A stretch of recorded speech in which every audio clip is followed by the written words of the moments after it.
5, 4, 3, 2, 1, ready. I should like now to make a few observations on the budget. This budget marks a turning point in the history of our country. It is no use attempting, as some of my friends have done, either to deprecate the budget very strongly or to suggest that we are not witnessing a new revolution in our methods of fiscal training and technique. I want it to be quite clearly pointed out to my friends that we are now facing the lean years of Indian finance.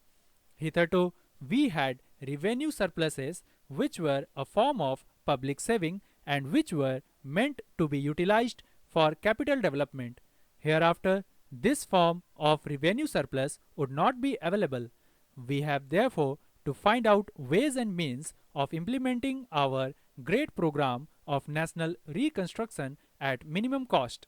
My point is that the deficit on revenue account would be of the order of about rupees 19 to 20 crores. Here, let me point out that I do not agree with those of my friends in the finance department who have attempted to suggest that rupees 9 or 18 crores which are obtained from Pakistan should be put to the revenue side of the budget. They are to be put on the capital side. But that does not seriously alter the trend of my argument. What I am suggesting is that we would have to be prepared for a deficit of a much higher order even on the revenue side.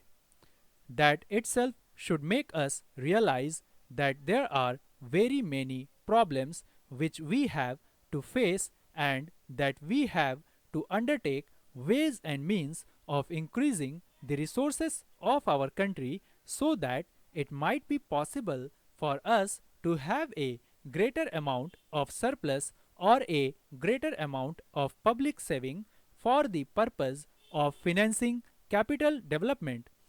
The finance minister, in the course of his speech, Mr. Deputy Minister pointed out that the deficits during the past 2 years were of the order of rupees 83 crores.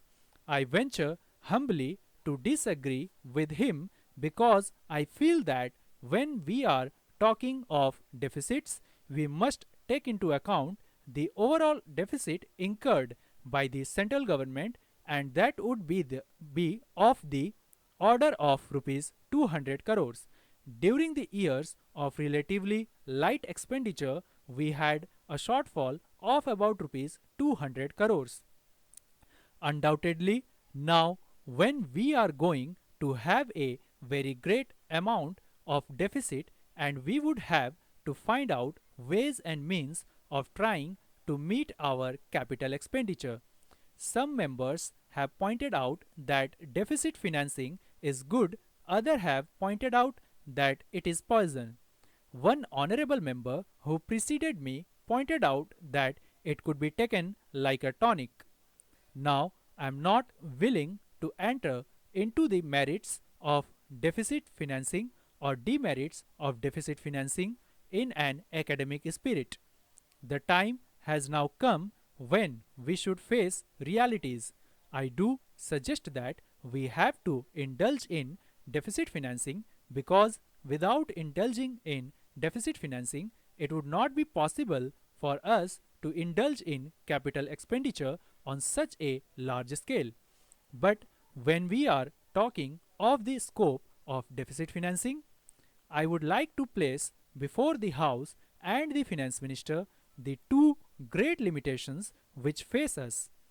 The first limitation that faces us is that concerning the internal price level. The Honorable the Finance Minister referred to the cost of living. He said that he was going to keep a watch over the cost of living so that it may not shoot up within a short period and make a mess of the plans of capital development.